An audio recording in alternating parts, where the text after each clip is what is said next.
everyone. It is Marc Berman from TV Media Insights. It is Friday, July 27th. I would like to welcome you back to our daily videocast.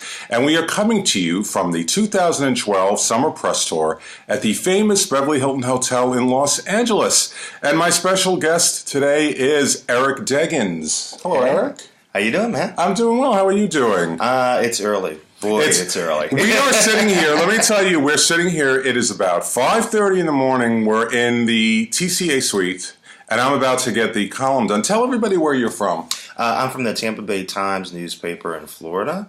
I'm the TV and media critic there, and I also do commentaries for NPR about television. Cool. Well, we've known each other a very long time. Quite a long while. Quite a few years. Now, we're going to talk about today, we're actually, believe it or not, and it's amazing to be, we are now pretty much smack in the middle of this press tour. I know. In a way, it feels like it's flying by, and in a way, it feels like the Death March with It's always, it's always 50. It does feel fast, and it does feel slow at the same time. But, what's interesting about ABC is they were here for 2 days. Today is their second day. The first day was very, very slim in terms of sessions. It was. There was a set visit to Revenge. Today is chock full of sessions. They have everything on all their new series.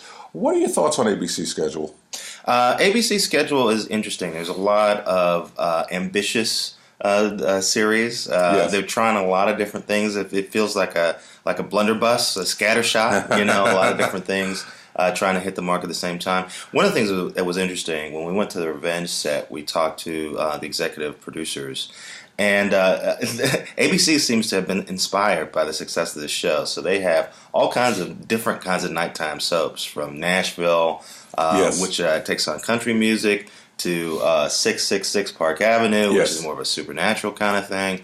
And so, we asked them if they how they felt about ABC sort of being inspired by their show, and they were very diplomatic about it. But definitely, ABC is trying to take some of the shows that have worked, Modern Family and Revenge, and clone them in different ways across the schedule with their new shows. So I agree. We'll see if that works out. Well, I have to tell you, from a scheduling standpoint, when I first saw the schedule, and I hadn't even thought about this, because I like to kind of contemplate where I would put things. When I heard they were putting Revenge Sunday at 9 o'clock, I thought that was probably the smartest move of the season of any network, because obviously Desperate Housewives aired there for 8 seasons. The network decided we've had enough with Housewives, thankfully, and let's do something completely different, and I think it makes a lot of sense. So that's a good move. Now, let's talk about The Neighbors. What do you think about The Neighbors? Why should we talk about The Neighbors? Well, what's interesting... It's been moved. It's not even in the prime spot anymore.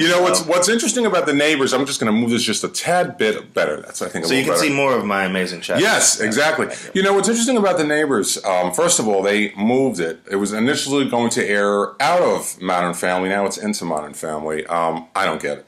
Do you get it? I'm assuming the producers have some photos in a drawer somewhere of someone at ABC doing something really compromising, because, this is the most laughless sitcom that I've seen. But, the thing is, the thing that's deceptive is that often shows that wind up being very successful are not necessarily that impressive when we first see them. True. And I'm always reminded of CSI. A lot of us overlooked that show when it debuted, and it just blew the doors off of everything. So, and Seinfeld, when it first debuted, the first 4 episodes of Seinfeld I felt were horrible, but they somehow figured out a great comedy formula that really worked for many seasons afterwards. So, as I listed it as my worst sitcom of the new sitcom of the year in several critics' polls, but it could surprise us.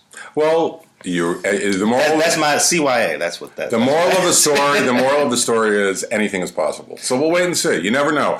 I actually liked, in terms of, you had mentioned Nashville. I like the pilot. I think it plays well. It's opposite CSI. It's opposite Dick Wolf's new drama, Chicago Fire. So the counter programming is very good. They're looking to attract females. Yeah. So I'm hoping that resonates. Do I think it'll be a big hit? No. Do I think there's a possibility? Yes. What do you think? I agree with you.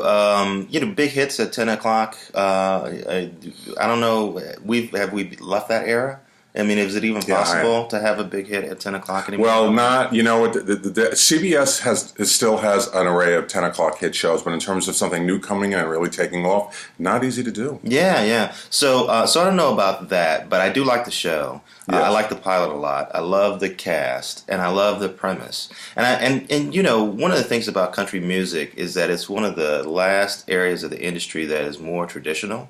In the same way that CBS's audience is more traditional, country music audiences are more traditional. Yes. And you can reach them with more traditional means. So if there's any audience that's going to respond to a 10 p.m. drama outside of CBS, I think it might be a country music audience. I'm with you on that. I'm keeping my fingers crossed on Nashville. And overall, I think ABC has a good schedule. I think they did a good job. If I had to grade them on a scale of 1 to 10, I'd probably give ABC an 8. What would you give them?